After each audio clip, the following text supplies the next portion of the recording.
بسم اللہ الرحمن الرحیم۔ مسلمانوں کی بدحالی کا سبب۔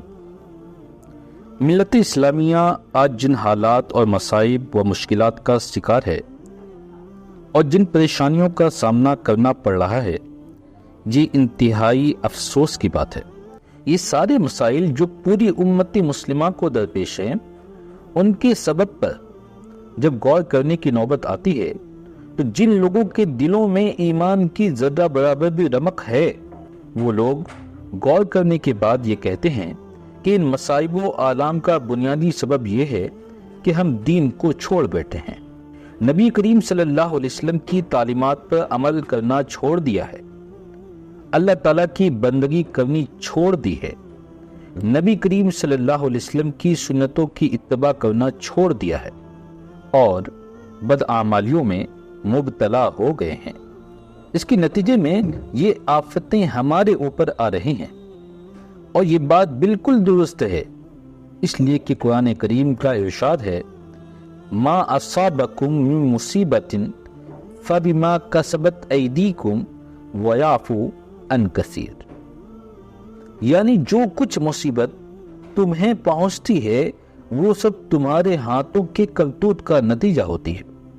اور بہت سارے اعمال بد ایسے ہیں کہ اللہ تعالیٰ ان کو معاف فرما دیتے ہیں،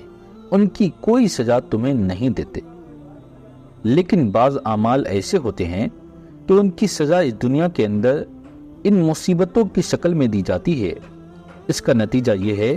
کہ جب ہم آپس میں بیٹھ کر امت مسلمہ کے ان مصائب کا تذکرہ کرتے ہیں اور ان کے اسباب کا جائزہ لیتے ہیں تو مشکل ہی سے شاید ہمارے کوئی مجلس اس تذکرے سے خالی جاتی ہوگی کہ ہم سب بدعمالیوں کا شکار ہیں، بدعنوانیوں کا شکار ہیں، گناہوں کے اندر مبتلا ہیں، نبی کریم صلی اللہ علیہ وسلم کی تعلیمات کو چھوڑا ہوا ہے۔ یہ ساری مصیبتیں ان بدعمالیوں کا نتیجہ ہیں، لیکن یہ سارا تذکرہ ہونے کے باوجود یہ نظر آتا ہے کہ پرنالہ وہیں گر رہا ہے اور حالات میں کوئی بہتری نظر نہیں آتی۔ آج کے اس پرفتن اور مہیب دور میں مغربی تہذیب پورے ملک کو غرق کیے ہوئے ہے، بے حیائی و بے حجابی، عریانیت، فحاشیت مسلم سماج کو اپنی زد میں لیے ہوئے ہے، ہر طرف نغموں کے زیر و بم میں ہے، زلفوں کے پیچ و خم میں ہیں، اور فتنے قدم قدم پر ہیں، جدھر رخ کیجئے وصل کی بے پردہ تصاویر، حیا باختہ اور شہوت انگیز اشتہارات زینت در و دیوار ہیں، بدکاری اور سیاہ مستی کے مراکز آباد ہیں، حسن کی بے حجابی اور لہراتی اور بلخاتی ہوئی زلف عنبری آفت ایمان بنی ہوئی ہے، فحش اور حیا سوز سائٹس نوجوانوں کی عفت و عصمت اور حیا و پاک دامنی پر ڈاکہ زن ہے۔ الغرض کون ایسی برائی ہے جو مسلمانوں میں نہیں پائی جاتی؟ آج مسلم سماج ہزارہا برائیوں اور ہلاکت خیز بدعمالیوں کا شکار ہو کر گناہوں کے سمندر میں ڈوب گیا ہے۔ الغرض کون ایسی برائی ہے جو مسلمانوں میں نہیں پائی جاتی؟ آج مسلم سماج ہزارہا برائیوں اور ہلاکت خیز بدعمالیوں کا شکار ہو کر گناہوں کے سمندر میں ڈوب گیا ہے اور غفلت کے سبستان میں خواب خرگوش کا لطف اٹھا رہا ہے۔ برائی ایک ہو تو اس کا ذکر کیا جائے، آج تو ہر ذلیل کام سردار مسلمان ہے، ہر رذیل حرکت کا موجد مسلمان ہے، شراب نوشی اور ہمارا کام، رشوت خوری ہمارا فعل، جوئے بازی ہمارا عمل، ویڈیو فلم سے ہماری دلچسپی، ناچ گانا ہمارا شیوا، گالی گلوچ ہمارا خاصہ، غیبت و چگلی ہمارا نشان، غرض کے جملہ برائیاں ہماری علامت و فطرت بن چکی ہے۔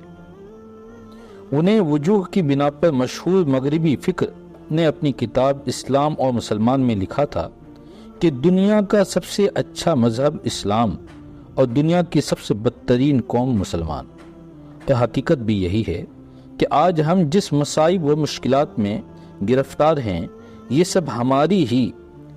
افعال و کردار کی سزا ہے۔ ماضی میں ہماری کیا حیثیت تھی اور آج ہماری کیا پوزیشن ہے؟ ہمارے اسلاف صرف کلمہ طیبہ لا الہ الا اللہ محمد رسول اللہ پڑھ کر سارے عالم میں معزز و مکرم تھے، لیکن آج ہماری پسماندگی و تنزلی کا سبب صرف یہ ہے کہ ہم نے تعلیمات قرآنی اور احکام خداوندی سے روگردانی کر لی ہے۔ اور جس دور میں بھی جس کسی قوم نے تعلیمات قرآنی سے اجتناب و احتراز کیا، اسے انحطاط کی کھائی میں گرنا پڑا، اور وہ قوم پستی و گمنامی کی اس آخری حد کو پہنچ گئی جہاں سے کسی قوم کو بھی عروج و عظمت کے نگار خانوں کی طرف لوٹتے ہوئے نہیں دیکھا گیا۔ ہمارے مسلمان نے قرآن و حدیث کی مقدس تعلیمات کو بھلا دیا اور یہود و نصارہ کفار و مشرکین کے طریقوں پر چل پڑے۔ نتیجہ یہ ہوا کہ ذلت و رسوائی، تباہی و بربادی، ہلاکت و پسماندگی ہماری تقدیر بن گئی، اور دنیا میں ہم سب سے پچھڑے، رذیل، بے یار و مددگار اور ذلیل و خوار سمجھے جانے لگے۔ آخر کیوں؟ صرف اس لیے کہ وہ زمانے میں معزز تھے مسلمان ہو کر، اور ہم خوار ہوئے تارک قرآن ہو کر۔ اللہ تعالیٰ سے دعا ہے کہ امت مسلمہ کو صحیح بات سمجھنے اور اس پر عمل پیرا ہونے کی توفیق نصیب فرمائے۔ اگر یہ ویڈیو پسند آیا ہو تو آپ لائک کیجئے، شیئر کیجئے اور کامنٹ میں ضرور بتائیں کہ آپ کو یہ ویڈیو کیسا لگا۔ اللہ تعالیٰ آپ کو جزائے خیر عطا فرمائے۔